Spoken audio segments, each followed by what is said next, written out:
300 rupees. Good morning Anna, very good morning guys. 300 rupees ಇದಾಗಿರೋದು.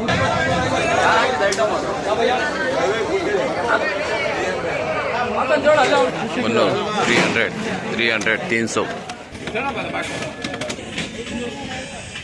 ಚೆನ್ನಾಗಿರೋ item ಕೂಡ ಇವತ್ತು ಜಾಸ್ತಿ ಸರ್ಕ್ ಬಂದಿರೋದ್ರಿಂದ 240 ರೂಪಾಯಿಗೆ ಒಳ್ಳೆ ಐಟಮ್ ಇದೆಲ್ಲ. 400 450 ಹೋಗ್ಬೇಕಾಗಿದೆ ಐಟಮು ಬರೀ 240 ರೂಪಾಯಿಗಾಗಿದೆ.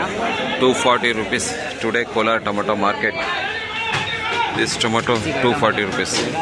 230 ರೂಪಾಯಿ 240 ರೂಪಾಯಿ ಈ ಹಣ್ಣು ಇವತ್ತು ಭಾಳ ಕಮ್ಮಿ ರೇಟಿಗೆ ಆಕ್ಷನ್ ಆಗ್ತಾಯಿದೆ ಕೋಲಾರದ ಟೊಮೆಟೊ ಮಾರುಕಟ್ಟೆಯಲ್ಲಿ. ಈ ಹಣ್ಣಿಗೆ ಇವತ್ತು 230 ರೂಪಾಯಿ ಎಷ್ಟು ಒದ್ದಾಡಿ ಅದು 150 ರೂಪಾಯಿ.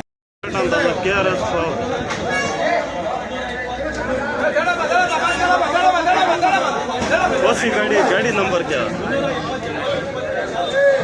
320 ಆಗ್ತಾ ಇದೆ.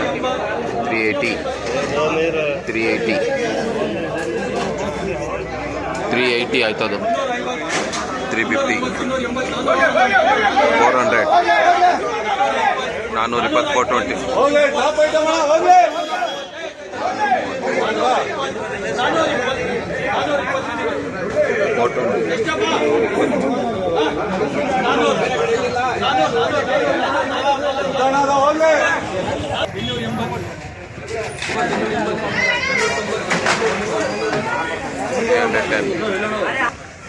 ಚೆನ್ನಾಗಿರೋ ಐಟಮ್ ಬಂದಿದೆ. ಸರ್ಕ್ ಸಾಕಾಗಿದೆ. ಐಟಮ್ ಚೆನ್ನಾಗಿದೆ, ಫಿನಿಶಿಂಗ್ ಚೆನ್ನಾಗಿದೆ. ನೋಡ್ತಾ ಇದ್ದೀರಾ ಫುಲ್ ಐಟಮ್ ಬಂದಿದೆ.